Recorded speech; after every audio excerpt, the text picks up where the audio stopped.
All right, taking a nice little recap here. These are common items not included in gross income. Again, just a nice recap. So, gifts and inheritances. Yeah, there's a whole lesson on this, so we'll deal with that then. Employer provided health insurance. Well, the value of health insurance coverage provided by your employer is typically excluded from your gross income. Workers' comp, hey, you got your leg crushed in the factory.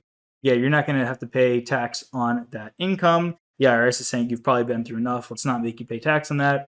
Life insurance proceeds, death benefits received from a life insurance policy due to the death of the insured are not taxable income.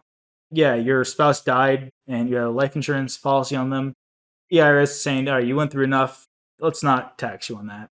Scholarships and fellowships, well, qualified scholarships and fellowships used for tuition, fees, and required course materials are excluded from gross income. However, amounts used for room and board, again, this is something that will come up a bunch of times. By the end of this course, you'll be probably tired of hearing about that.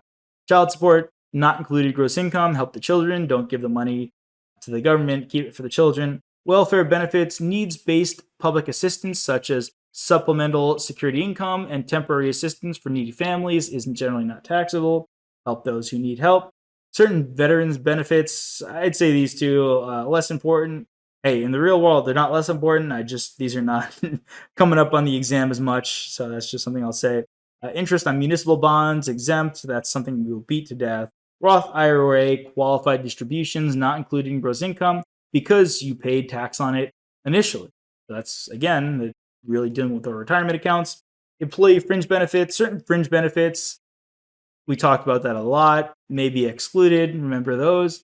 And then lastly, reimbursements for qualified moving expenses. So before we had our big old Tax Cuts and Jobs Act of 2017, certain moving expense reimbursements were excluded from income. However, from this period, the exclusion is only available to members of the armed forces on active duty who moved due to a military order. That is our rule for the current time being, and that's how it will be until it changes. That is it. I know. We had a great, wonderful time. We ran through a lot of slides here, a lot of great information, lots of great questions to be answered. Keep powering through. I have faith in you. Let's wrap it up with a nice summary. Hey there! Are you ready to not only pass your CPA exams, but truly understand and enjoy the material while studying? I know it seems impossible, right? Especially to enjoy the material? We'll do it together. Tap into the power of CPA.examprep.ai, where we've got personalized quizzes, multiple choice questions, memorization guides, flashcards, simulations, all tailored to your learning. Our adaptive study planning puts you on the fastest path to success and lifts you back up if you fall behind. Avoid wasting your precious time and money attempting an exam with a low chance of passing, because who wants that? We want to get you through this process as quick as possible.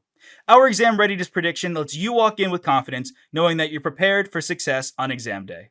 Thankfully, there's no payment method needed to get started, so why don't you come join us? Visit cpa.examprep.ai and let's achieve your exam success together.